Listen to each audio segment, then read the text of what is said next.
Good evening. Welcome to Build Your Best Life. I'm Coach Deborah, and I'm glad to have you here today.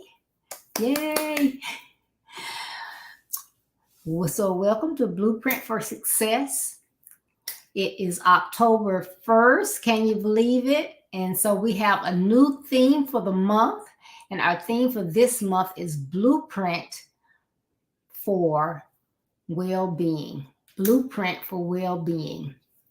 And, that means that we need to love ourselves first and foremost, right? And so then we should take care of the total package. We should come first and foremost, numero uno, take care of ourselves, that well-being. So again, welcome. Thank you so much for your prayers. We thank you for your likes, comments, and shares. Please continue to pass on the content.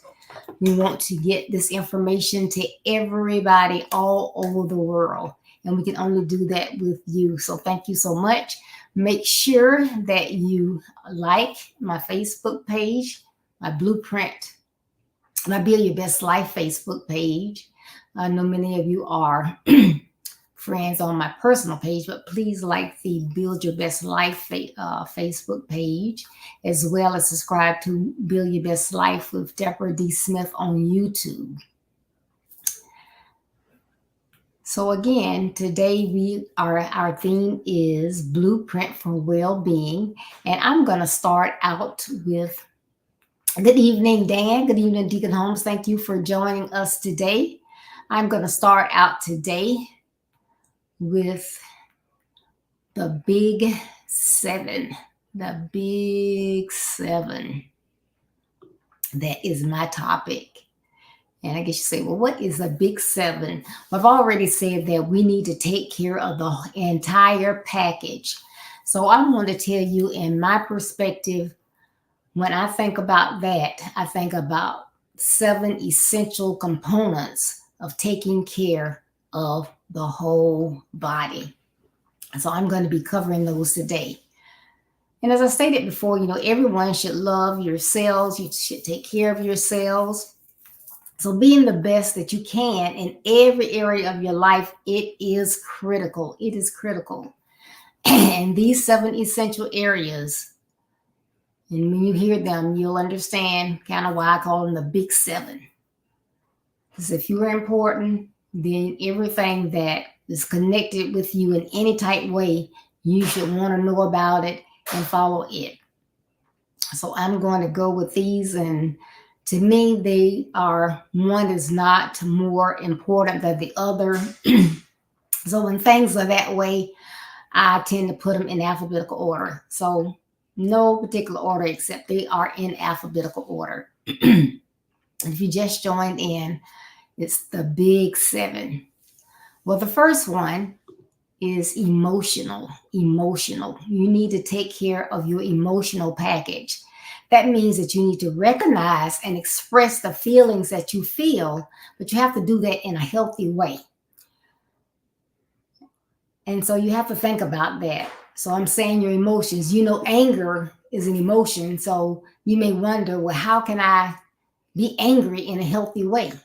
Because anger is a natural emotion. That's why we have it. So it is okay to get angry, but you don't want to get angry to the point that you are punching holes through walls, you're cutting people off in traffic, you're pulling weapons out when you could just say what needs to be said and walk away. Then you're overdoing it. You're not using your emotions in a healthy manner. So it's okay to cry, and that's for any gender, female, male. It's okay to cry. That's why we all have the ability to cry. If something hurts you or something makes you so happy that the tears just come, hey, let them flow, let them flow, let them flow. That's a natural emotion. Sadness, grief, pain. But you say, when you see people and they have to go to grief counseling, that's because they felt the grief, but they're not able to let it go. It just keeps eating away. So then that's when you need help. But just following your emotions, that is something natural. But for your well-being, you want to ensure that you are handling those emotions in a healthy way. So get angry, get over it. If you're angry, go to that person, say what you need to say in a calm way. Don't go when you're just furious. Wait till you calm down a little bit, and then go and just tell them, this is how you made me feel. This is, you said something that wasn't true.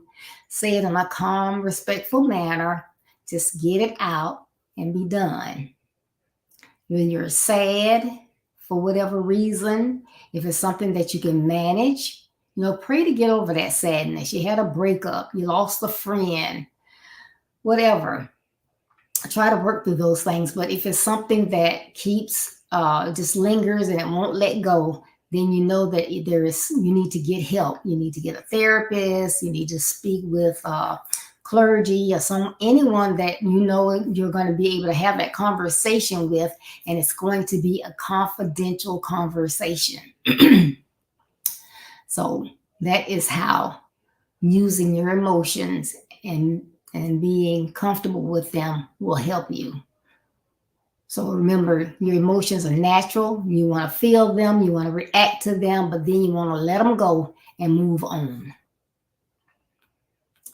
The second one is environmental. Environmental, understanding how your surroundings and your community may impact your overall well-being and how you can establish getting support if there's something that is in your space you can't help but deal with, and it bothers you, but you just like, oh my goodness. So you have to learn how to deal with that. Good evening, Melissa. Thank you for joining in. So what's in your environment? Do you work in a toxic place? You need your job, you have to go to work. So what can you do knowing that even though you pray before you go, once you get there, it's going to be toxic because that's just the type of people that you work with. So you do the minimal interaction. You know, if you have to interact with others to get your work done, then you do that. But you don't have to have lunch with them. You don't have to stand and chit chat with them. If they're toxic, they're always talking negative. They're always starting something or making making people upset for no reason. You don't want to get involved and get in the midst of what they're doing. So you have to find your way around that. If you're in an organization, you love it.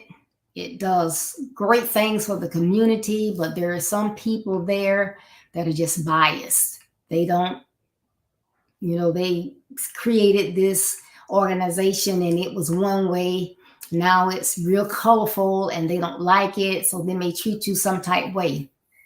But you have just as much right to be there as they do. So you cannot let them keep you from fulfilling your purpose, something that God has given you gifts to do. You go in there and you do it and you remember why you're doing it. Do it to the best of your ability. It's always a smile on your face. Hello, you're doing what you have to do and you're out. Hope you have a wonderful week. See you next time. It's all good. You may live in a neighborhood and for whatever reason, the neighborhood is peaceful, and you like to walk, but there's this one house on your entire street and it's just toxic. And you go by, you're always going to hear someone using profanity or they're doing something that antagonizes people that are walking along. Well, you either have to do one or two things. You got to change your route, walk a different way. When you get near there, go on the other side of the street if that's possible. Get some earbuds, put them in your ear. When you go by, you smile and you can wave and keep it moving. So you just have to make sure that you can manage yourself because you cannot manage anyone else. You can't control anyone else. So that environment doesn't belong to you. You have to live in it, work in it, or play in it. So you just need to be able to manage. Good evening, Elder Esteves. Thank you for tuning in.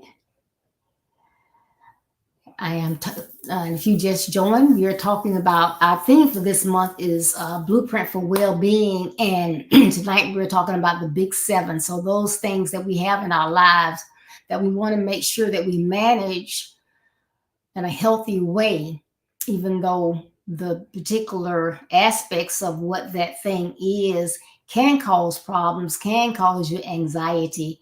And if you know anything that causes you angst or stresses you out or gives you anxiety, can impact your physical health as well as your mental health. So all these things are very, very important. The next one we're going to talk about is financial. And I'm not saying you need to go out and try to get rich overnight. I'm not saying that. I'm not saying you need to be upper class, middle class, lower income, whatever class that you're in is fine. The thing is to be able to manage where you are until you get where you want to be. So that entails not so much the amount of money that you have, but what are you doing with it? Are you being a good steward of what you have? Hi, Elder Jackson, Benjamin Jackson. Thank you so much for tuning in today. So you just want to make sure that you are doing the right things that's going to help you, again, not get anxious, not get depressed. So if something happened and you went and just gambled all your money, say you had a gambling issue and you gambled all your money, you weren't able to pay your mortgage, that would make you depressed or anxious or something. So then that would impact your overall mental health, if not your physical health. But it could get down to your physical health if you're not able to eat the right food. Say you have a medical condition or a chronic condition, and if you spend all your money on those things that you don't need, and then you don't have money for your medications, your medical expenses, the things you need, that can cause you issues. So no matter what amount of money you have, where you live, if you're comfortable, that's a great thing. But always make sure that you want to do that budget, because when you do that budget, you have a great idea of what you have. What you have that is for your bare essentials, your a roof over your head, lights, and food, and health care, if you have to spend money on that. And then you also know what income you have. So you know what you have. If you're going to be in the red each month, or you're going to have X number of dollars each month. But doing that budget, you have a clear picture. That's helping you with that blueprint for success. You have that clear picture so you know what you have working with you. You know what eggs you have in the basket, I'll say. So if you have $1, save 10 cents, save 10 cents. You would be surprised how that change can add up. I always save my change. I got a container for quarters, a container for dimes, nickels, and pennies. And every now and then I'll roll it up, put it in the bank. It all adds up. But you want to make sure that you save. And I know it's funny, but you hear people say, well, I'm going to spend everything I can while I can, because tomorrow is not promised to me. I might not be here. I don't want anybody else spending my money. Yeah, tomorrow is not promised, but because we don't know how long we're going to be here, we do want to have some money while we're here. So we need to save for ourselves. You can't look at it like you're leaving something for someone else. You need funds to survive. You have basic needs and necessities. So you want to make sure that you have those. Do healthy spending. I'm much, much better, but sometimes, I get in those little things where I just splurge and just buy stuff, just buy it. But we need to, kind of be cognizant of what we're buying, but save is important to save. And then you not only want to save, so when you get ready to go on that vacation, you're not having to use credit cards. You're not having to borrow money from someone. You've been saving. You got a bucket of money over here that you can use for your vacation. Then you want to have money set aside for those emergencies, money that you never, ever touch unless there is an emergency. What's an emergency? I guess you say, well, I want to go on vacation. That's an emergency. But I'm talking about those emergencies like you moved in your house 20 years ago, the appliances were there already. You all of a sudden, this goes out on the refrigerator. Next, this goes out on the refrigerator. Hey, you need to go buy a new one. You don't want to have to go to Home Depot or somewhere where they say, oh, 2 years finance free. You get it in your house today. You don't have to pay for 2 years. But at the end of 2 years, you're going to have to pay cash or you're going to have to finance it. But if you have an emergency fund, that's what it's for. Okay, I need a new refrigerator. I need it. I have my emergency funds over here. I'm going to go ahead and purchase that. Transmission goes out on your car. You don't have, I forget what they call the little thing all the stars are talking about now on TV. But if you don't have something that's extended warranty or something like that, that's going to cover those costs, you want to have that emergency fund so you can keep riding. You need your transportation. So you make sure you do those type things. And hey, I'm not saying it's going to be perfect. I'm not saying you can do it overnight, but we know about the parable in the Bible. You be a good steward over your finances, and you might be blessed with more. But you need to just be a good financial steward. And then for your young people, those young people in your home, as soon as they start getting money for birthdays or whatever, teach them how to save, how to pay their tithes, and make sure, because they're not teaching it so much in school anymore, make sure that they get that financial literacy, that they know why they shouldn't get credit cards or only should have one. And that's in case of a dire emergency, or they need it to put down, like to rent a car or something like that. But people sometimes don't do better because they don't know any better. So you have to make sure that if we don't know, that we teach them or find someone that can teach them that financial literacy. That is essential, and it really will help in the long run. Now, these big 7, the next one on my list is intellectual. And that is being actively engaged in being creative and doing mentally stimulating activities, or lifelong learning. So sometimes people say, well, I have a job, I have a good job.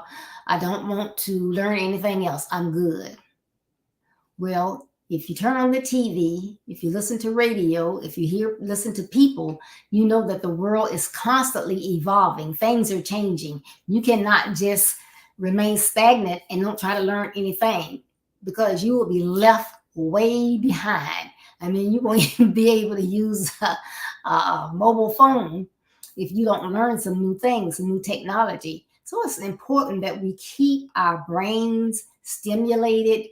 We're doing some type of activity. I like to read. I like to do word search puzzles. I like to do crossword puzzles. And it's so funny with those things. You can learn different terms. You can learn different words. Sometimes you have a word that you need to find, and you find it, and it's like, okay, I've never seen that word before. That makes me want to look it up to see, well, what does that word mean? So it's a way of learning, but you're keeping your mind stimulated and you're keeping it going. So that's something great to do. And you may have the job that you want, but if you started that job 10 years ago and you were here, and it's 10 years later and you are still here, you have younger people coming in. They have skills that you don't have. Are you comfortable just being here? If you have to be in that position anyway, why not be the best that you can be? Learn what's changed, what's going on, what's a new way to do it better. When I was in corporate America, the thing was Word. So, I thought I was very, very good with Word, Excel, PowerPoint, stuff like that. Well, now with Google and the Google Docs, that's like up here. So I'm having to try to learn that, but I am trying to take the time to learn as I go.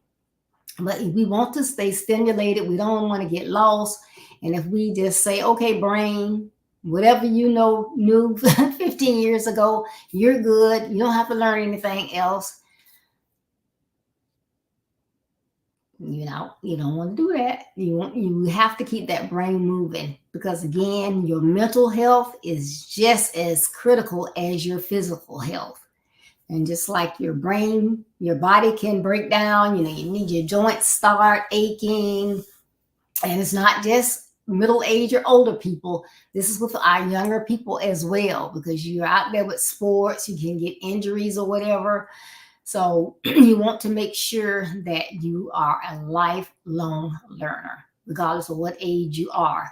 It's never too late. If it was something that you wanted to do when you were young, and you always wanted to be something that would take you getting a master's degree or a PhD, but your priority was to make sure that your children that you brought into the world were able to finish school and get their degrees or whatever. So you work to put them through, They're all good. They have their families, but it's still something that you really want to do. You have a capacity to do it. It's not too old for you to go out there and learn, right, Carolyn?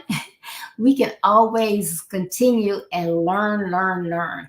So never let anyone tell you you're too young to do something, and I mean constructive, you're never too old. You can do what you want to do. There's not a such thing as you can't. Okay, and as we move on with these big seven, of course, the next one is physical. And if you just tuned in, I have been going through these in alphabetical order. So um, I've passed some of the others. If it seems like I'm talking about the more common ones now, but I'm just going in alphabetical order. So the next one is physical. And we know that we have to take care of our physical bodies. Some people think that that might just be, okay, well, I know I'm getting older, or I know that, well, let's just say you're not a teenager anymore. So you're getting to be a young adult. Oh, so I don't need all that sleep. I'm good.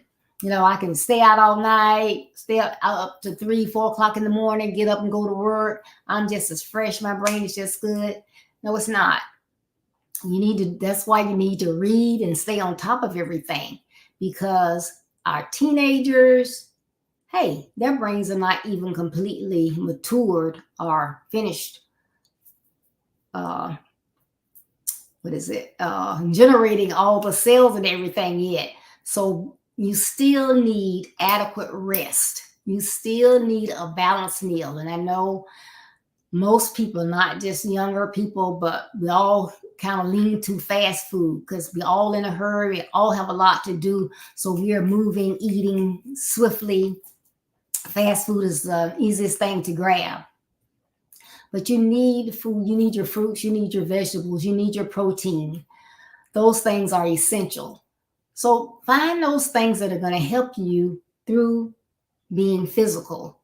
And that's part of your well-being. So if you don't keep your joints moving, what's going to happen? They're going to get stiff. If you don't eat well, you can get high cholesterol. If you eat too many sweets, and it doesn't have to be that, it's in your family history, you can get diabetes. So there are a lot of things and reasons why, hi Jocelyn, that you need to eat the appropriate amounts of food, get adequate rest, drink plenty of water, whether you like the taste of it or not. Find out a way that you can get it down. If that's drinking it room temperature, drinking it slightly cool, drinking it ice cold, putting some lemon in it, putting a sprig of mint in it, whatever you have to do, get that water in. It helps your skin. It helps your organs. It hydrates you. And I don't know if you ever have been going through, it could be a slight cold, and you've been feeling down for a while and you haven't got those fluids in you, and you get up and you feel like you're about to pass out, you're not hydrated. If you're going, especially people that are even going through treatments, maybe dialysis or chemo or radiation, have to drink that water. I found that out the hard way. Standing up talking to my family one morning, getting my grandbaby, I was keeping her. Next thing you know, I was like, whew, like what in the world? I was not getting enough water, so I was dehydrated. So make sure that you're moving, you're keeping enough movement going on to get that heart going, the blood pumping all through your bodies, not slowing up, getting caught up. It can travel all these many miles in the body during the day that it needs to.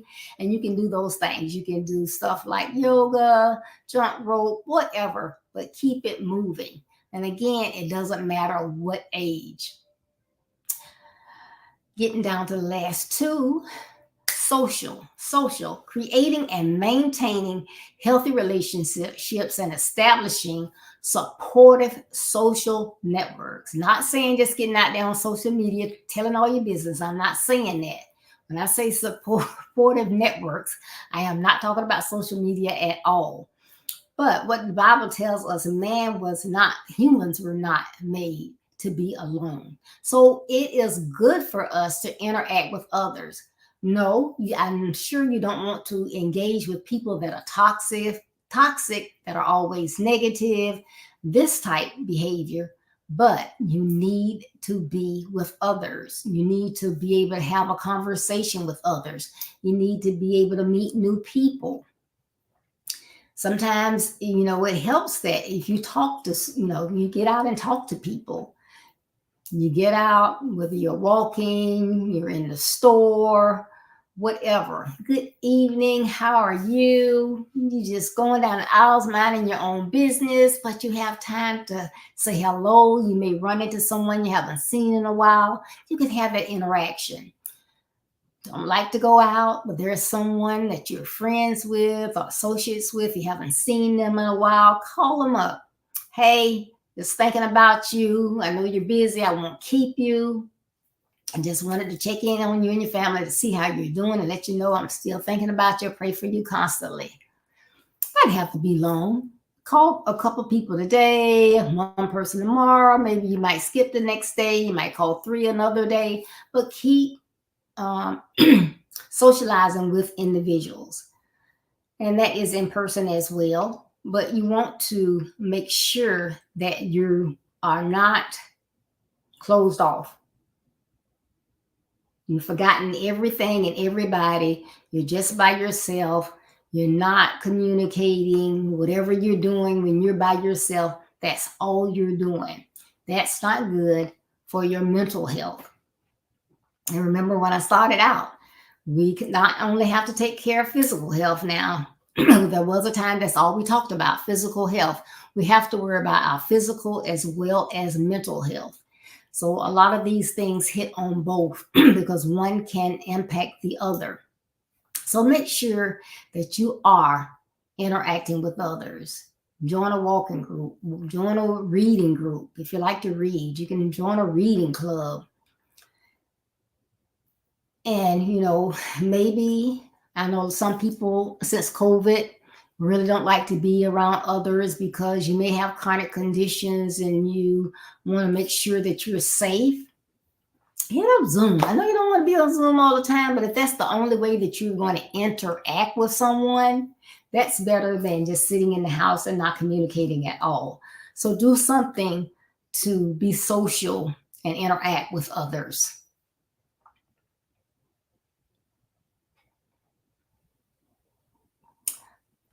And my last one, Sean, is spiritual, our spiritual well-being. And I'm not saying church. You got to go to church. You got to go to church. I'm not saying that. Your spiritual well-being. Hopefully, we all have a spiritual divine person that we believe in. So we need to, even when we are having a rough day, a bad time, we're having a great day, it's amazing. One of the things we need to do is learn how to give gratitude. Not always asking for something. Lord, I need. God, can you give me? I'm coming to you today for this. Lord, I thank you that you woke me up this morning. I thank you that Helene came through and just blew a lot of wind around. Didn't damage anything to anybody that I know. Everybody was safe. Trees fell, but they didn't fall on any humans. Thank you, God. Walked outside, saw a duck today. I know you created them, Lord.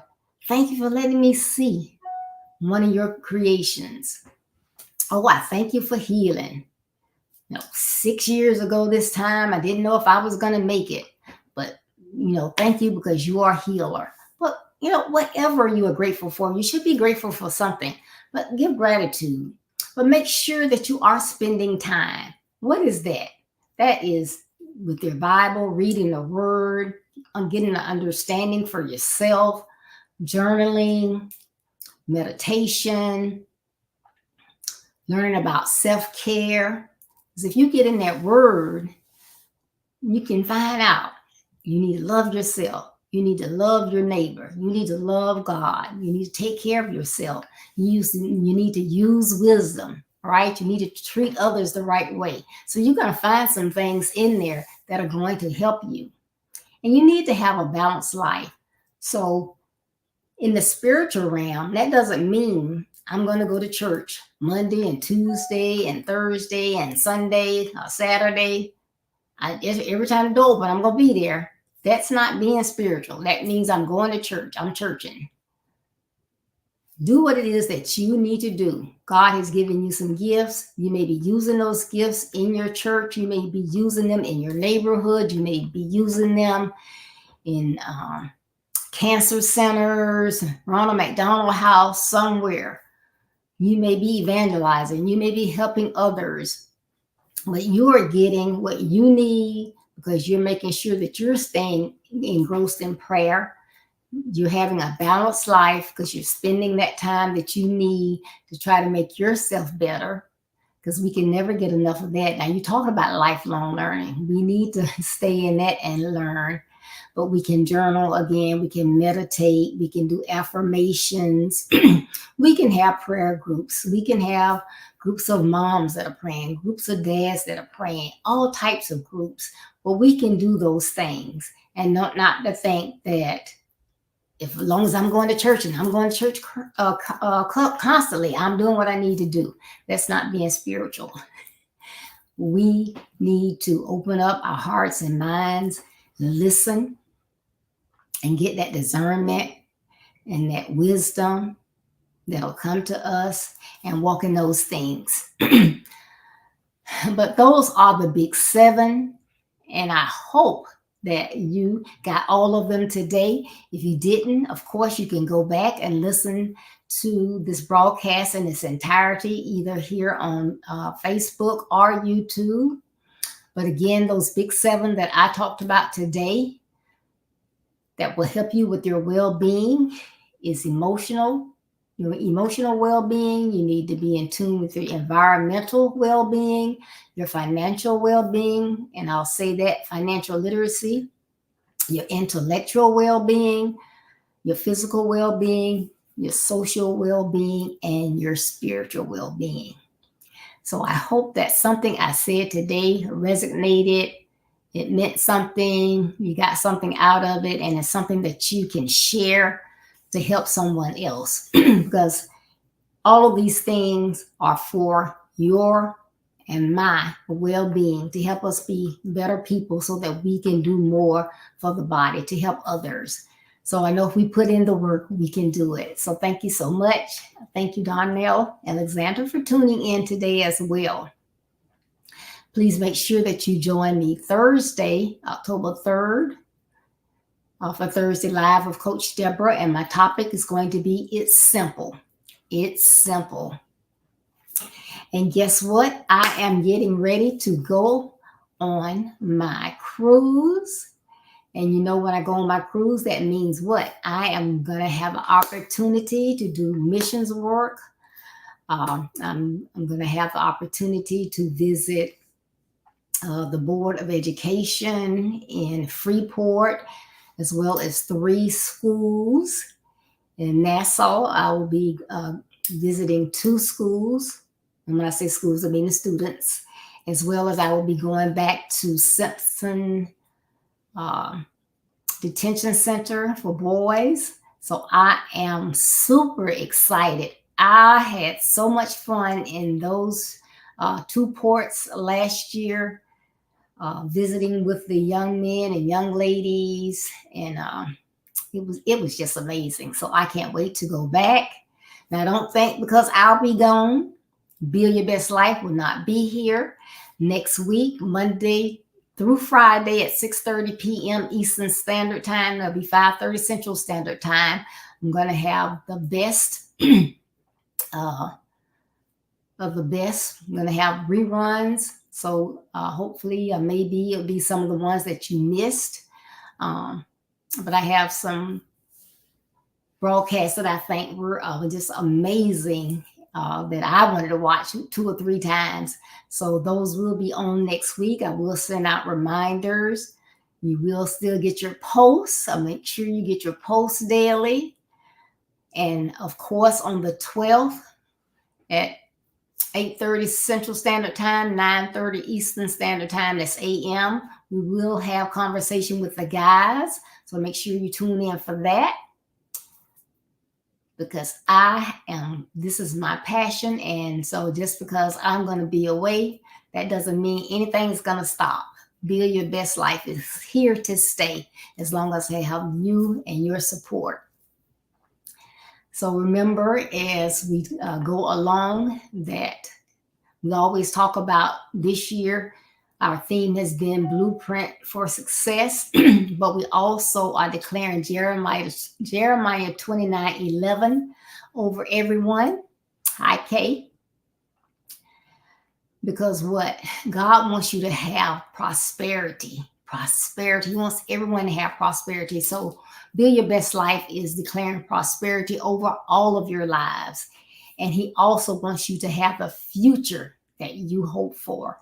So please make sure that you design your blueprint for success based on the plans that God has for you. Put in the work and build your best life. And remember, building your best life is our business. That's not a slogan, it's our commitment. I love you. Be blessed. Stay safe. Pray for me while I am away. I'll be here Thursday and Friday this week. I just wanted, Thursday and Saturday this week, but I just wanted to give you a heads up. So make sure that you pray for me while I am away. I love you. I'll look for you Thursday. Take care.